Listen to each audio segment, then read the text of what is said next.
नमस्कार दोस्तों, आप सभी का स्वागत है मेरे YouTube channel Shiv Kumar smart classes में। आज का वीडियो हमारा मिशन प्रेरणा से संबंधित है। आज के वीडियो में प्रेरणा लक्ष्य, प्रेरणा सूची, आधारशिला, ध्यानाकर्षण और शिक्षण संग्रह मॉड्यूल से संकलित किए गए अति महत्वपूर्ण 50 प्रश्नों का संग्रह किया गया है। ये 50 प्रश्न जो है अत्यंत महत्वपूर्ण हैं और जैसा कि विदित है कि पूरे प्रदेश में ऑनलाइन परीक्षा इसकी कराई जा रही है, उसके मद्देनजर देखते हुए यह श्रृंखला लॉन्च की गई है। अति महत्वपूर्ण प्रश्नों की ये पहली श्रृंखला है जिसमें कुल 50 प्रश्न हैं। इसके बाद एक और इसका भाग जारी किया जाएगा जिसमें भी कुल 50 प्रश्न समाहित होंगे और ये 100 प्रश्न जो है लगभग जो है तीनों मॉड्यूल्स और प्रेरणा लक्ष्य और प्रेरणा सूची को कवर करेंगे और कोई भी प्रश्न इस जो है आपसे अछूता नहीं रहेगा जो एग्जाम में पूछा जाए या IVRS पोर्टल से पूछा जाए और आप इसका जवाब ना दे पाए। इसलिए आप ये वीडियो पूरा देखिएगा, शुरू से लेकर अंत तक देखिएगा, कोई भी महत्वपूर्ण प्रश्न मिस ना हो पाए। चलिए स्टार्ट करते हैं आज का वीडियो। क्वेश्चन नंबर 1, सीखने सिखाने का क्रम क्या है? Option A PLES, option B ELPS, option C SPEL और ऑप्शन डी PELS। तो हम जानते हैं गणित सीखने सिखाने का क्रम जो है वो हमारा होता है ELPS। E से हमारा होता है एक्सपीरियंस, और L से होता है लैंग्वेज, और P से पिक्चर, और S से होता है हमारा सिंबल। कभी कभी एग्जाम में जो है हमारा ELPS के अलग अलग अल्फाबेट से बनने वाला शब्द भी पूछा जा सकता है, तो हमें इसकी फुल फॉर्म भी पता होनी चाहिए। तो दोस्तों क्वेश्चन नंबर 2 है हमारा, शिक्षण तकनीकों की संख्या कितनी है? तो इसका ऑप्शन है A 15, B 18, C 14 और D 20। तो शिक्षण तकनीकें हमारी जो होती हैं वो 18 होती हैं, इसलिए इसका ऑप्शन B हमारा एकदम करेक्ट है। प्रश्न संख्या 3, प्रत्येक राज्य संदर्भ समूह को प्रति माह कितने विद्यालयों में सहयोगात्मक पर्यवेक्षण करना है? Option A 10, option B 20, option C 5, option D 15। तो इसका करेक्ट आंसर है ऑप्शन बी 20। प्रत्येक राज्य संदर्भ समूह को प्रतिमाह 20 विद्यालयों में सहयोगात्मक पर्यवेक्षण करना है।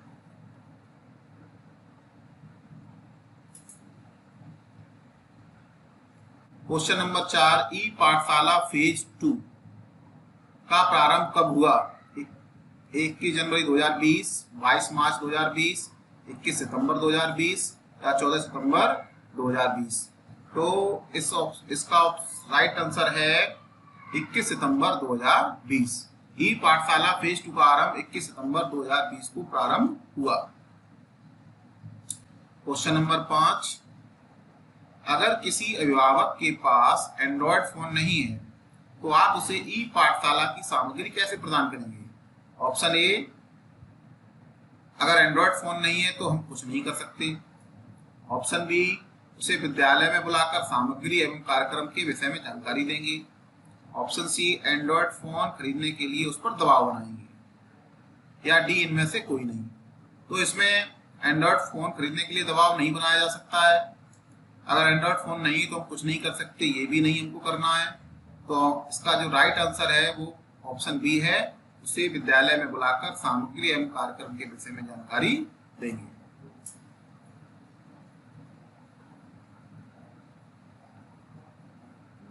क्वेश्चन नंबर 6, व्यक्तित्व निर्माण की आधारशिला किस शिक्षा को माना गया है? ए माध्यमिक शिक्षा, बी पूर्व माध्यमिक शिक्षा, पूर्व प्राथमिक शिक्षा, डी प्राथमिक शिक्षा। तो इसका राइट आंसर है ऑप्शन डी प्राथमिक शिक्षा। प्राथमिक शिक्षा को व्यक्तित्व निर्माण की आधारशिला माना गया है। क्वेश्चन नंबर 7, तीनों हस्त पुस्तिकाओं का विकास किस समूह द्वारा किया गया है? ऑप्शन ए केंद्रीय गुणवत्ता समूह द्वारा, ऑप्शन बी राज्य गुणवत्ता समूह द्वारा, सी एनजीओ द्वारा, या डी एआरपी समूह द्वारा। तो इसका राइट आंसर हमारा ऑप्शन बी राज्य गुणवत्ता समूह द्वारा। तीनों पुस्तिकाओं का विकास जो है राज्य गुणवत्ता समूह द्वारा किया गया है। और 3 पुस्तिकाएं हमारी आधारशिला, ध्यानाकर्षण और शिक्षण संग्रह। क्वेश्चन नंबर 8, बच्चों की शिक्षा की मजबूत आधारशिला विकसित करने के लिए किन विषयों की दक्षता विकसित करना होगा? ए गणित की, बी भाषा की, सी भाषा एवं गणित की, और डी हिंदी अंग्रेजी की। तो बच्चों की शिक्षा की मजबूत आधारशिला विकसित करने के लिए भाषा एवं गणित की जो विषय हैं उनकी दक्षता विकसित करना हमको होगा।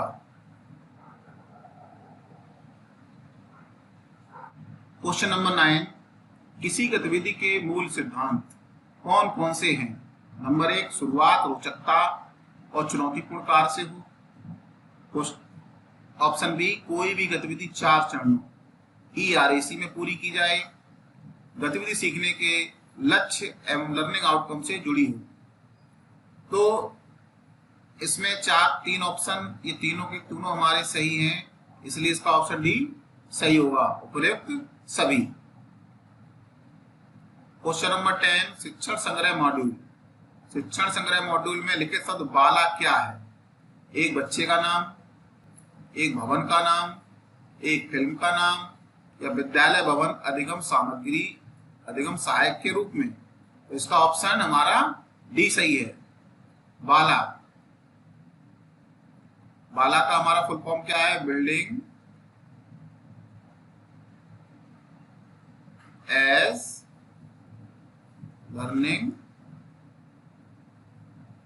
एड, यानी हमारा विद्यालय ऐसा हो जो कि अधिगम में सहायक हो। प्रश्न संख्या 11, मिशन प्रेरणा का शुभारंभ कब हुआ? ऑप्शन ए 6 सितंबर 2019, बी 5 अक्टूबर 2019, सी 4 सितंबर 2019, डी 26 सितंबर 2020, डी 26 जनवरी 2020। तो इसका राइट आंसर है हमारा 4 सितंबर 2019, यानी शिक्षक दिवस की पूर्व संध्या पर मिशन प्रेरणा का शुभारंभ किया गया था, इसलिए 4 सितंबर 2019 इसका करेक्ट आंसर है। प्रश्न संख्या 12, उत्तर प्रदेश को प्रेरक प्रदेश बनाने का लक्ष्य कब तक निर्धारित किया गया है? ऑप्शन है हमारा ए दिसंबर 2020, मार्च 2021, मार्च 2022 या फरवरी 2023। इसका ऑप्शन हमारा सी सही है, मार्च 2022। मार्च 2022 तक हमको जो है उत्तर प्रदेश को प्रेरक प्रदेश बनाने का लक्ष्य रखा गया है। बच्चे छोटे अनुच्छेदों को पढ़कर 3/4 प्रश्नों को सही हल कर पाते हैं। किस कक्षा का प्रेरणा लक्ष्य है? ऑप्शन ए कक्षा 3, कक्षा 4, कक्षा 5 या सभी के लिए। तो बच्चे छोटे अनुच्छेद को पढ़कर 3/4 प्रश्न, 3/4 का मतलब 75% प्रश्नों को सही हल कर पाते हैं। तो ये हमारा जो है छोटे अनुच्छेद की बात हो रही है, इसलिए इसका ऑप्शन बी राइट होगा, कक्षा 4। अगर बड़े अनुच्छेद की बात करते हैं तो कक्षा 5 हमारा इसका राइट आंसर होगा। प्रश्न संख्या 14, शिक्षकों के लिए विकसित हस्तपुस्तिकाएं हैं आधारशिला, ध्यानाकर्षण, शिक्षण संग्रह या सभी? तो साथियों हमको पता है शिक्षकों के लिए विकसित हस्तपुस्तिकाएं 3 हैं, आधारशिला, ध्यानाकर्षण और शिक्षण संग्रह। ये तीनों ही हमारी जो है पुस्तिकाएं हैं जो कि शिक्षकों के लिए विकसित की गई हैं, इसलिए इसका ऑप्शन डी सही होगा, ये सभी। लर्निंग आउटकम के कितने स्तर हैं? लर्निंग आउटकम के स्तर, option A 2, option B 3, option C 4, option D 5। तो इसका जो है राइट आंसर है हमारा ऑप्शन बी 3। लर्निंग आउटकम के 3 स्तर होते हैं। प्रश्न संख्या 16, आधारभूत शिविर कितने दिनों का होगा? Option A 20, option B 51, option C 50, option D 60। तो इसका राइट आंसर है हमारा 50, यानी आधारभूत शिविर की जो दिनों की संख्या जो निश्चित की गई है वो 50 दिन निश्चित की गई है। साथियों, ये 50 क्वेश्चनों का पूरा सेट है, जिसमें अत्यंत महत्वपूर्ण प्रश्न जो है प्रेरणा लक्ष्य और आपके जो है प्रेरणा तालिका और तीनों मॉड्यूलों से संबंधित प्रश्नों का एक निचोड़ है। जो साथियों, इस वीडियो को पूरा देखें जिससे कोई प्रश्न इंपॉर्टेंट मिस ना हो जाए। इसमें सभी महत्वपूर्ण प्रश्नों का समावेश किया गया है। क्वेश्चन नंबर 17, आधारशिला मॉड्यूल में कितने भाग हैं? Option A 5, option B 6, option C 7, option D 8। तो साथियों, में जैसा पता है आधारशिला मॉड्यूल में कुल 6 भाग हैं, तो इसका बी ऑप्शन सही होगा। क्वेश्चन नंबर 18, शिक्षण संग्रह की उपयोगिता किसके लिए है? यानी शिक्षण संग्रह जो बनाया गया है वो इम्पोर्टेंस उसकी किसके लिए है? अभिभावकों के लिए है, छात्रों के लिए है, शिक्षकों के लिए है, सभी के लिए है। तो निश्चित ही जो शिक्षण संग्रह जो बनाया गया है वो शिक्षकों के लिए है, इसलिए इसकी उपयोगिता भी शिक्षकों के लिए है, इसलिए इसका ऑप्शन सी सही होगा। क्वेश्चन नंबर 19, भाग के 75% प्रश्नों को सही हल कर पाते हैं, यह किस कक्षा का प्रेरणा लक्ष्य है? ऑप्शन ए कक्षा 2, बी ऑप्शन बी कक्षा 3, ऑप्शन सी कक्षा 4, ऑप्शन डी कक्षा 5। तो ये भाग की बात हो रही है, भाग के 75% प्रश्नों को सही हल कर पाने की बात हो रही है, इसलिए यह हमारा जो है इसका उत्तर कक्षा 5 सही होगा। जैसा कि प्रेरणा लक्ष्य हमको पता है, भाग के 75% प्रश्नों को सही हल कर पाना कक्षा 5 की दक्षता है, इसी प्रकार गुणा के 75% प्रश्नों को सही हल कर पाना जो है हमारा कक्षा 4 का प्रेरणा लक्ष्य है। प्रश्न संख्या 20, प्रश्न संख्या 20 हमारी कह रही है मिशन प्रेरणा की टैगलाइन क्या है? ऑप्शन ए हम बनाएंगे प्रेरक राज्य, हम बनाएंगे प्रेरक प्रदेश, हम बनाएंगे प्रेरक प्रदेश, हम बनाएंगे प्रेरक घर। तो प्रेरक घर तो नहीं हो सकता ये। अब इसमें ऑप्शन 3 बचे हैं, हम बनाएंगे प्रेरक राज्य, हम बनाएंगे प्रेरक प्रदेश और हम बनाएंगे प्रेरक देश। तो इसका सही ऑप्शन है ऑप्शन सी, हम बनाएंगे प्रेरक प्रदेश। मिशन प्रेरणा की टैगलाइन है हमारी, हम बनाएंगे प्रेरक प्रदेश। क्वेश्चन नंबर 21, आधारशिला हस्त पुस्तिका का निर्माण जो है किन कक्षाओं के लिए किया गया है? इसमें आधारशिला की बात चल रही है, तो ध्यान से हमें सुनना है, आधारशिला की बात चल रही है। ऑप्शन ए कक्षा 1, 2, 3, ऑप्शन बी कक्षा 4 और 5, ऑप्शन सी कक्षा 6 और 7 और ऑप्शन डी कक्षा 1 और 8। तो आधारशिला की बात चल रही है, तो आधारशिला जो हस्त पुस्तिका है वो कक्षा 1, 2 और 3 से संबंधित है, इसलिए इसका ऑप्शन ए बिल्कुल राइट होगा। क्वेश्चन नंबर 22, प्रेरणा तालिका के एक पेज में कितने विद्यार्थियों का आकलन किया जा सकता है? प्रेरणा तालिका के एक पेज में कितने विद्यार्थियों का आकलन किया जा सकता है? Option A 25, option B 30, option C 20, option D 10। तो इसका ऑप्शन, इस प्रश्न का उत्तर है हमारा ऑप्शन बी 30, यानी प्रेरणा तालिका के एक पेज में 30 विद्यार्थियों का आकलन किया जा सकता है। 30 हमारा आंसर बिल्कुल सही है। प्रश्न संख्या 23, निर्धारित सूची में से हमें 5 संख्याएं सही से पहचान लेते हैं, यानी निर्धारित सूची में से 5 संख्याएं सही से पहचान लेते हैं, यह किस कक्षा का प्रेरणा लक्ष्य है? 5 संख्याएं पहचाननी है, तो हमारा ऑप्शन है कक्षा 1, कक्षा 2, कक्षा 3, कक्षा 4। तो 5 संख्याएं पहचानने की बात हो रही है निर्धारित सूची में से, ये हमारा कक्षा 1 का प्रेरणा लक्ष्य है और इसका हमारा ऑप्शन ए बिल्कुल सही है। प्रश्न संख्या 24 हमारी कह रही है एक अध्यापक का सफरनामा, एक अध्यापक का सफरनामा के लेखक कौन है? Option A Ramji Dubey, B Indra Kumar Ravi, C Vijay Prakash, या डी इनमें से कोई नहीं। तो एक अध्यापक का सफरनामा, इसके जो लेखक हैं वो है हमारे रामजी दुबे, इसलिए इसका ऑप्शन ए बिल्कुल सही है और इसका आंसर हो जाएगा रामजी दुबे। प्रश्न संख्या 25, एकीकरण के सिद्धांत पर कौन सी शिक्षा आधारित है? एकीकरण के सिद्धांत पर कौन सी शिक्षा आधारित है? ऑप्शन ए सर्व शिक्षा, समग्र शिक्षा, समावेशी शिक्षा या प्रौढ़ शिक्षा। देखिए एकीकरण की बात कर रहे हैं, एकीकरण का मतलब अलग अलग कैटेगरी के बच्चे उनको एक साथ में पढ़ाया जाना, तो ये हमारी कौन सी शिक्षा होती है? वो समावेशी शिक्षा कहलाती है। तो इसका ऑप्शन हमारा सी बिल्कुल राइट होगा। क्वेश्चन नंबर 26, साक्षरता दिवस कब मनाया जाता है? साक्षरता दिवस हमारा कब मनाया जाता है? ऑप्शन ए 8 सितंबर, बी 5 अक्टूबर, सी 18 सितंबर या डी 26 जनवरी। तो हमारा साक्षरता दिवस जो है वो 8 सितंबर को मनाया जाता है, इसलिए ऑप्शन ए बिल्कुल सही है। साक्षरता दिवस हमारा 8 सितंबर को मनाया जाता है। क्वेश्चन नंबर 27, प्रश्न संख्या 27 कह रही है सीखने की किसी भी गतिविधि में कितने चरण होते हैं?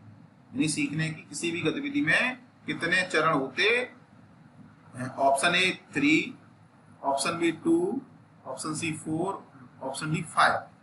तो सीखने की किसी भी गतिविधि यानी कोई भी सीखने की गतिविधि है, तो जितनी भी गतिविधियां होती हैं सभी के जो होते हैं कुल 4 चरण होते हैं। यानी सीखने की किसी भी गतिविधि में कुल 4 चरण होते हैं। इसका ऑप्शन हमारा क्या हो जाएगा? सी एकदम सही हो जाएगा।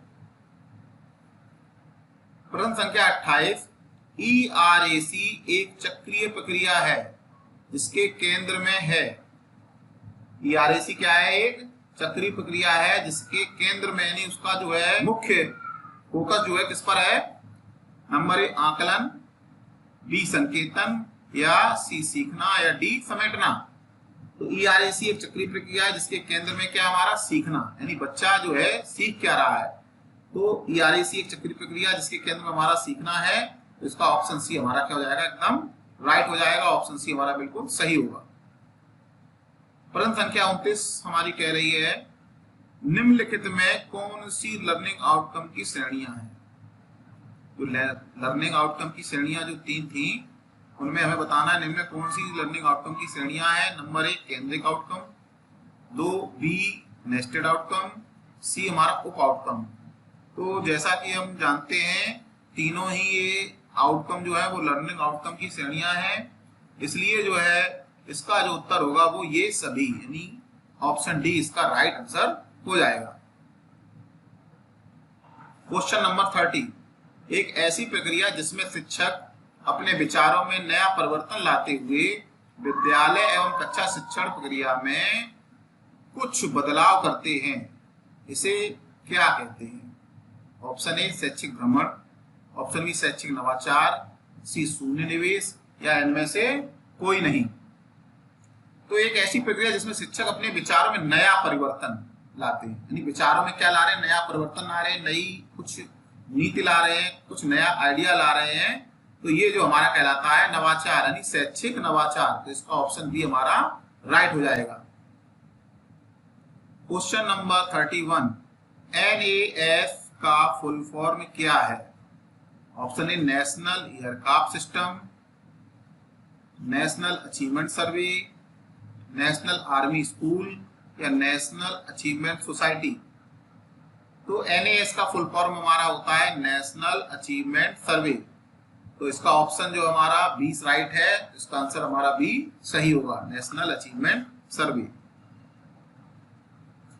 क्वेश्चन नंबर 32, आरंभिक परीक्षण के उपरांत कक्षा 3, 4, 5 के जिन विद्यार्थियों का प्राप्तांक 16 से 20 अंक के मध्य होंगे उन्हें आप किस समूह में रखेंगे?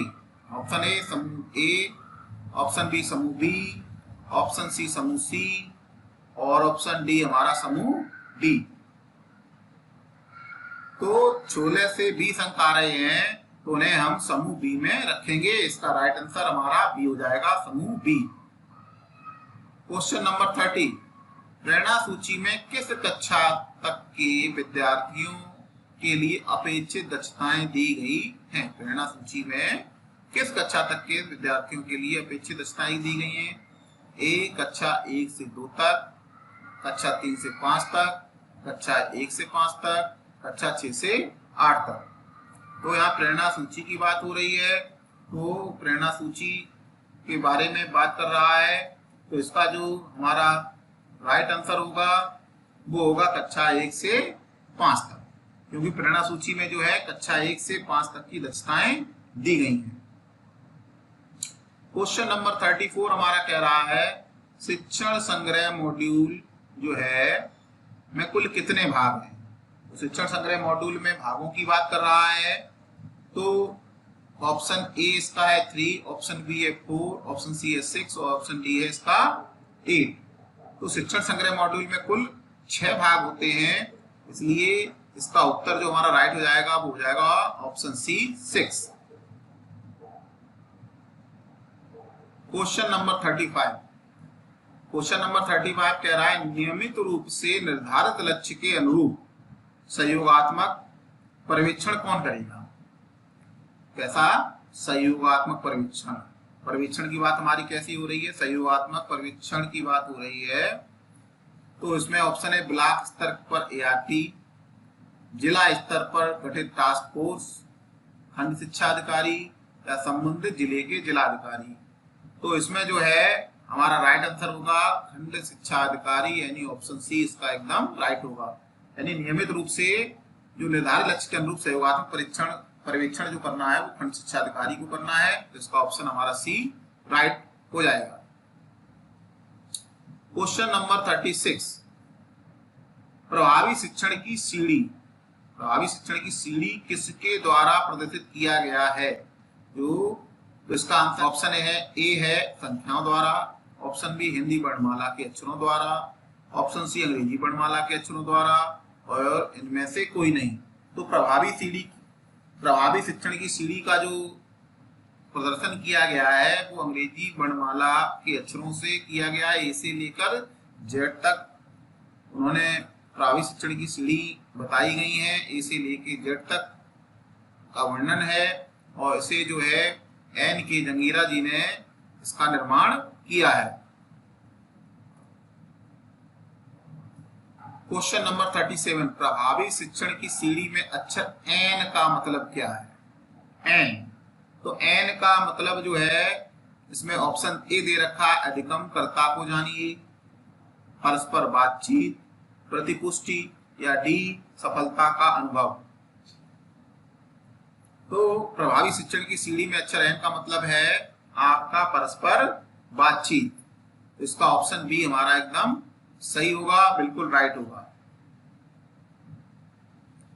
क्वेश्चन नंबर 38 CWSN का मतलब क्या होता है? ऑप्शन ए तीव्र बुद्धि वाले बच्चे, शरारती बच्चे, विशेष आवश्यकता वाले बच्चे या उपरोक्त सभी। तो इसका आंसर है हमारा ऑप्शन सी एकदम राइट होगा। CWSN का मतलब होता है child with special need, child with special need, इसलिए विशेष आवश्यकता वाले बच्चे, यानी ऑप्शन सी इसका एकदम राइट होगा।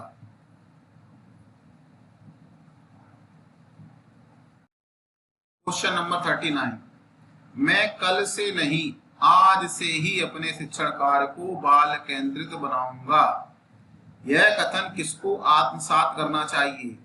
अभिभावकों को, विद्यार्थियों को, प्रशासन को या शिक्षकों को? तो ये जो है शिक्षण कार्य कौन करता है? शिक्षक करते हैं, इसलिए शिक्षण कार्य को बाल केंद्रित बनाएगा कौन? शिक्षक ही बनाएंगे, इसलिए इसका ऑप्शन डी हमारा सही हो जाएगा। ऑप्शन डी शिक्षकों को, यानी शिक्षकों को आत्मसात करना चाहिए कि मैं कल से नहीं आज से ही अपने शिक्षण कार्य को बाल केंद्रित बनाऊंगा। ऑप्शन डी अच्छे ... की पहचान करें, योजना का निर्माण, खाली स्थान पर क्या आएगा? ए बच्चे, प्रधानाध्यापक, शिक्षक या परिचारक? तो इसका जो है हमारा राइट आंसर है हमारा शिक्षक, इसका ऑप्शन हो जाएगा अच्छे शिक्षक, यानी ऑप्शन हमारा सी राइट होगा। अच्छे शिक्षक की पहचान करें, योजना का निर्माण, इस तरीके से पढ़ेंगे। अच्छे शिक्षक की पहचान करे योजना का निर्माण। योजना यानी पाठ योजना की बात हो रही है यहाँ पर। प्रश्न संख्या 41, कक्षा 1 के लिए प्रेरणा लक्ष्य क्या है? भाषा के लिए बच्चे निर्धारित सूची से 5 शब्दों को पहचान लेते हैं। गणित के लिए बच्चे निर्धारित सूची से 5 अंक सही से पहचान लेते हैं। ऑप्शन बी, भाषा तथा गणित के लिए बच्चे किसी भी प्रकार के 75 प्रश्नों को हल कर लेते हैं। ऑप्शन सी, भाषा के लिए बच्चे छोटे अनुच्छेद को पढ़कर 75 प्रश्नों को हल कर लेते हैं। गणित के लिए बिना हासिल के जोड़ तथा घटाव के 72 प्रश्नों को हल कर लेते हैं। उपरोक्त सभी। तो कक्षा 1 की बात चल रही है कि कक्षा 1 का प्रेरणा लक्ष्य पूछा जा रहा है। तो कक्षा 1 में भाषा के लिए बच्चे निर्धारित सूची में 5 शब्दों को पहचान लेते हैं और गणित के लिए बच्चे निर्धारित सूची में 5 अंक सही पहचान लेते हैं। ये हमारा ऑप्शन सही है, यानी ऑप्शन ए हमारा सही है। क्वेश्चन नंबर 42, ध्यान आकर्षण। किस पुस्तिका की बात हो रही है? ध्यान आकर्षण। इसमें कंफ्यूजन नहीं होना, ध्यान आकर्षण और आधारशिला, इसमें ही अधिकतर लोग कंफ्यूज हो जाते हैं। तो ध्यान आकर्षण पुस्तिका की बात हो रही है। ध्यान आकर्षण पुस्तिका का विकास किन कक्षाओं के लिए किया गया? ध्यान आकर्षण की बात हो रही है। तो ध्यान आकर्षण जो है उसमें ऑप्शन हमारा देखिए ये है, कक्षा 2 से 5 तक, कक्षा 4 से 8 तक, कक्षा 1 से 5 तक और कक्षा 6 से 8 तक। तो इसका हमारा जो हमारा उत्तर है वो है कक्षा 4 से 8 तक, क्योंकि आधारशिला पुस्तिका का विकास जो है कक्षा 1 से 3 तक किया गया है और ध्यान आकर्षण का 4 से 8 तक। इस चीज को हमें माइंड में फिट रखना है। क्वेश्चन नंबर 43, उड़ान प्रतियोगिता में किन प्रविष्टियों का समावेश किया गया है? जो हमारी उड़ान प्रतियोगिता हर महीने होती है उसमें किन किन गतिविधियों का समावेश किया गया है वो हमें बतानी है। ऑप्शन ए, सुलेख, हिमला, कहानी लेखन।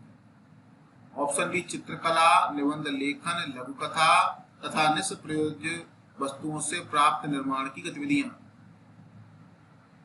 प्राप्त की जगह हमारा क्या होगा? क्राफ्ट।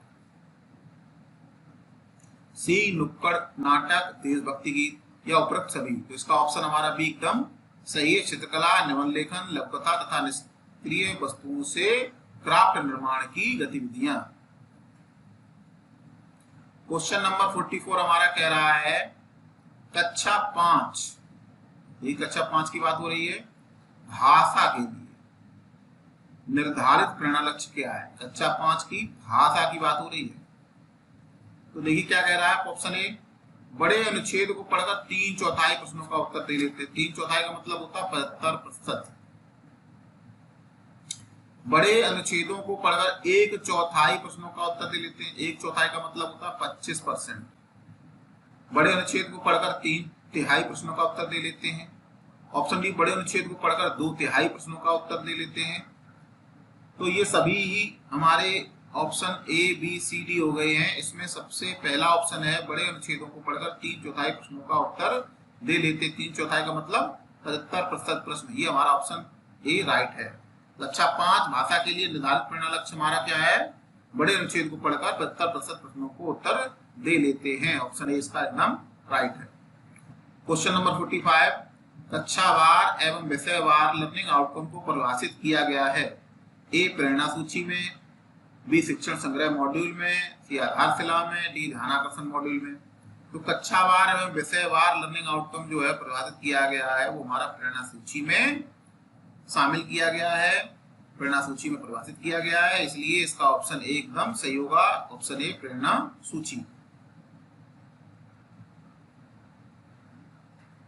प्रश्न संख्या 46, मिशन प्रेरणा के अंतर्गत लर्निंग आउटकम के आधार पर विद्यार्थियों का मूल्यांकन किया जाएगा। मासिक, त्रैमासिक, अर्धवार्षिक या वार्षिक। तो मिशन प्रेरणा के अंतर्गत जो लर्निंग आउटकम के आधार पर विद्यार्थियों का मूल्यांकन जो है त्रैमासिक किया जाएगा, तिमाही किया जाएगा। तो इसका ऑप्शन डी हमारा बिल्कुल सही है। क्वेश्चन नंबर 47, बच्चे घड़ी को देखकर समय बता लेते हैं। यह किस कक्षा की दक्षता है? कक्षा 1, कक्षा 3, कक्षा 5, कक्षा 2। तो बच्चे घड़ी देखकर समय बता सकते हैं। यह जो दक्षता है वो हमारी कक्षा 3 की है, इसलिए इसका ऑप्शन बी कक्षा 3 बिल्कुल राइट है। क्वेश्चन नंबर 48 कह रहा है हमारा ध्यान आकर्षण मॉड्यूल। किस मॉड्यूल की बात हो रही है? ध्यान आकर्षण मॉड्यूल की बात हो रही है। ध्यान आकर्षण मॉड्यूल में कितने भाग हैं? ध्यान आकर्षण मॉड्यूल के भाग पूछ रहा है, तो ये ध्यान रखना, कंफ्यूजन नहीं होना है। तो ध्यान आकर्षण module option A 6, option B 2, option C 4, option D 5। तो हमारे ध्यान आकर्षण मॉड्यूल होता है, तो ध्यान आकर्षण मॉड्यूल में हमारे 4 भाग हैं, इसलिए ऑप्शन सी इसका बिल्कुल राइट होगा। ध्यान आकर्षण मॉड्यूल के कुल 4 भाग हैं।